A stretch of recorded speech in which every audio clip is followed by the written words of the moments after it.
Hi guys, welcome back to my channel. आज है Sunday और संडे के दिन अभी आए हम लोग पार्क में टहलने के लिए। पार्क अभी खाली है, यहाँ पे क्रिकेट खेलते हैं सब बच्चे और घर के पास में ही पार्क है। अभी हम बात करेंगे अभी जो मैंने अभी जिम स्टार्ट किया है। उसके पहले मैंने कई बार जिम स्टार्ट किया है और छोड़ दिया। उसके पीछे का रीज़न है कि मिडिल क्लास बैकग्राउंड और सबसे बड़ा रीज़न है कि फाइनेंशियली सपोर्ट। ये दो चीज़ बहुत इंपॉर्टेंट रखती है बॉडी बिल्डिंग में या किसी भी स्पोर्ट्स में। अगर थोड़ा सा बॉडी को आप ग्रो करना चाह रहे हैं तो दोनों चीज़ बहुत इंपॉर्टेंट है। पहली बात तो अगर फाइनेंशियली आप ठीक नहीं है तो थोड़ा सा डीमोटिवेट हो जाता है स्टार्टिंग में। और दूसरी चीज़ की एक तो कंसिस्टेंसी चाहिए। दूसरी चीज़ है कि अगर आप जिम स्टार्ट करते हैं 1 महीने 1 हफ्ते या जितने दिन 10 दिन भी जाते हैं तो आप तुरंत रिजल्ट ढूंढने लगते हैं। तो रिजल्ट ढूंढने से नहीं होगा, है कंसिस्टेंसी मेंटेन करनी पड़ती है। कंसिस्टेंसी मेंटेन करनी पड़ती है। और दूसरी चीज़ की जब हम लोग स्टार्टिंग में जिम जाते हैं तो स्टार्टिंग में ही हम लोग रिजल्ट ढूंढने लगते हैं, तो ऐसा रियलिटी में नहीं है भाई। कम से कम 2 महीने 3 महीने 4 महीने खुद को देना पड़ता है, तब जाके कुछ रिजल्ट शो होंगे। वो भी रिजल्ट तब शो होंगे जब आपने अपने शरीर पे बॉडी पे कुछ इन्वेस्ट किया होगा, जैसे कि डाइट अच्छे से लेना, वर्कआउट अच्छे से करना। ये चीज़ स्टार्टिंग में ध्यान देना पड़ता है। बिना डाइट और बिना अच्छे से वर्कआउट में कुछ भी ग्रो नहीं हो पाएगा भाई। अभी मैंने जिम स्टार्ट तो कर दिया है, लेकिन सारी चीज़ें खुद से करनी है, कोई फैमिली का सपोर्ट नहीं है। सारी चीज़ें खुद जो भी अर्न करता हूँ उसके हिसाब से सारी चीज़ें एडजस्ट करता हूँ। इसके पहले मैंने भी कई बार जिम ज्वाइन किया है 1 महीने के 2 महीने 3 महीने कंटिन्यू करके छोड़ दिया। उसके पीछे का रीज़न सिर्फ और सिर्फ एक है कि मिडिल क्लास बैकग्राउंड और फैमिली सपोर्ट। और यह है कि माइंडसेट भी उतना एक्टिव नहीं था बॉडी वॉडी को लेके, और उतना तो एक्टिव नहीं थे पहले बॉडी को लेके, लेकिन अभी एक्टिव हैं क्योंकि पूरा मन अंदर से कह रहा है कि नहीं अभी कुछ करना है, कभी कुछ करना है। ऐसे लाइफ तो बोरिंग चल ही रही है, और बोरिंग क्या चल रही है, माइंडसेट बन चुका है कि खुद पे टाइम देना है, खुद को प्रोग्रेस में लाना है। सबसे बड़ी चीज़ ये है कि जो मिडिल क्लास बैकग्राउंड है उसमें स्टार्टिंग में यही होता है कि जोश में तो जिम चले जाते हैं बच्चे, चाहे हम चले जाते हैं, चाहे और भी किसी भी फैमिली के बच्चे जोश में जिम चले जाते हैं। लेकिन जब जिम ज्वाइन करते हैं 1 महीने वर्कआउट करते हैं, अच्छे से डाइट नहीं हो पाती है, वर्कआउट तो करेंगे लेकिन जब डाइट नहीं पूरा हो पाएगा तो उनको रिजल्ट नहीं दिखता है। और रिजल्ट नहीं दिखता है तो डीमोटिवेट हो जाता है। ये चीज़ नेचुरली है। ये जब खुद को दिखता है तो इंसान डिप्रेस हो ही जाता है, उसमें कुछ हो नहीं सकता है।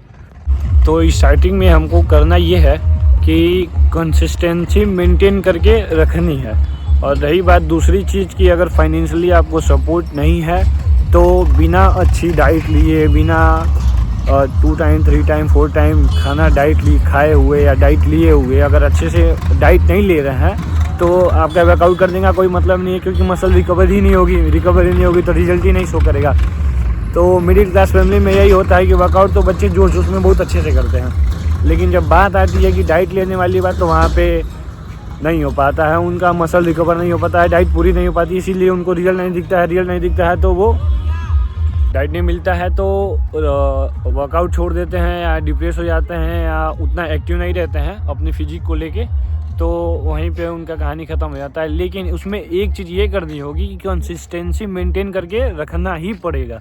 डाइट मिले नहीं मिले वो सारी दूसरी चीज़ें। अगर 6 महीने आप कंटिन्यू करते हैं, आपका बॉडी वेट जितना भी हो, 50 kg हो, 60 kg हो या 70 kg हो, अगर उसको आप मेंटेन करके ही आप 6 महीने वर्कआउट कंटिन्यू रखते हैं तो रिजल्ट तो 100% शो होगा ही होगा। बॉडी वेट कम हो, घटे बढ़े, 2-3 kg इधर उधर मैटर नहीं करता है, लेकिन बॉडी चेंजेस होगी ही होगी। और उस चीज़ को, वो चीज़ एक ही चीज़ से मेंटेन हो सकती है, वो है कंसिस्टेंसी।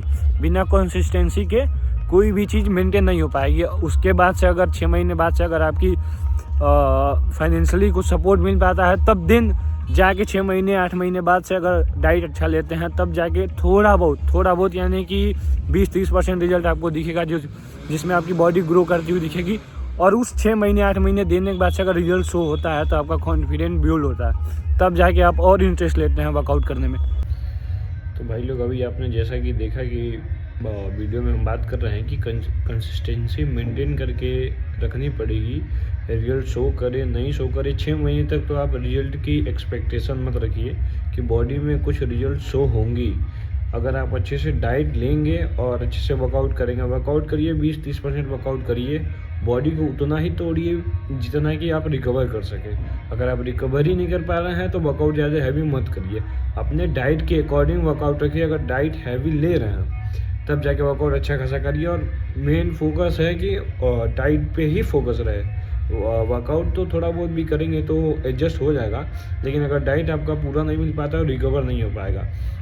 तो अगर आपको रिजल्ट चाहिए तो 6 महीने जिम जाइए without any result, without any expectation कि जिम जाएंगे 6 महीने जी और बॉडी बन जाएगी, तो ऐसा कुछ नहीं है। ना ही लेंगे, बस सारी चीज़ें भूल के डाइट थोड़ा बहुत लेके और कुछ चीज़ें माइंड को कंट्रोल करके, अंदर की फीलिंग को कंट्रोल करके आप कंटिन्यू रखिए। 6 महीने तक कंटिन्यू रखिए। अगर 6 महीने आपको रिजल्ट दिखता है खुद ब खुद, अगर रिजल्ट दिखेगा 6 महीने, थोड़ा बहुत भी अगर आपको लगेगा कि हाँ हमने कुछ अचीव किया है, तब आप कंटिन्यू करिए और डाइट को बढ़ाइए और वर्कआउट अच्छे से करिए, तब जाके आगे बढ़ेंगे। और अभी ब्लॉग यहीं ख़त्म करते हैं, बाकी मिलते हैं नेक्स्ट ब्लॉग में।